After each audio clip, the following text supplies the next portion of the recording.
Всем привет! Сегодня готовлю холодец. Холодец у меня из свиных ножек и голени индейки. Мы очень любим этот холодец. Готовлю я его только по праздникам, потому что холодец это не очень полезное блюдо, но очень-очень вкусное. Здесь у меня 2 свиные ножки и 1 голень индейки. Ножки и индейку я предварительно вымочила в течение нескольких часов. Мясо я заливала холодной водой, довела до кипения, сняла всю образовавшуюся пенку, положила в бульон неочищенную, но хорошо промытую луковицу, добавила по щепотке горошин перца и кориандра, положила 1 очищенную морковку и столовую ложку соли. Досаливать холодец буду в конце приготовления. И сейчас холодец готовится у меня на очень медленном огне.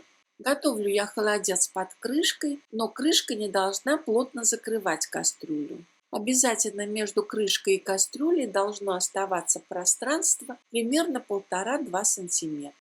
Планировала я готовить холодец 6 часов, но вот прошло уже 5 часов, и я вижу, что мясо очень хорошо отделяется от костей, очень мягкое. Вижу, что холодец уже полностью готов. Я его досолила половиной столовой ложки соли. Можно уже снимать холодец с огня, доставать мясо. Морковь я уже достала. Луковицу уже можно выбросить. Дам немного мясу остыть и буду отделять его от костей. Я уже полностью отделила мясо от костей. Выкладываю в бульон 3 зубчика чеснока, нарезанные на небольшие кусочки. И пока я буду разбирать мясо на небольшие кусочки, бульон будет настаиваться с чесноком. Мясо я буду разбирать руками.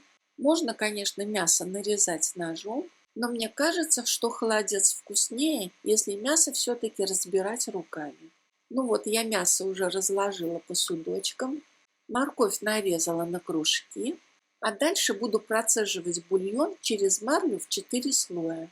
Аккуратно переливаю бульон. Бульон у меня получился достаточно прозрачный. И теперь заливаю бульоном мясо. Сначала залью 1 судочек, ну а потом буду заливать 2 судочек. И вот что у меня в итоге получилось. Считаю, что холодец у меня получился прозрачным. Возможно, у кого-то он получается более прозрачным, но в целом я довольна. Теперь я оставлю холодец на столе до полного остывания.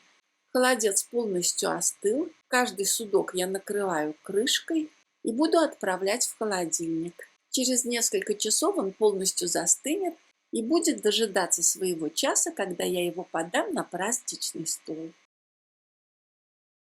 Маленький совет. Если вы не хотите, чтобы крышки покрылись испариной, поставьте сначала холодец в холодильник, не накрывая его крышкой. Накройте его крышкой только после того, как холодец примет температуру холодильника. Всем удачи, всем хороших праздников, хорошего настроения. Ну а самое главное, чтобы все были здоровы. Увидимся в следующем ролике.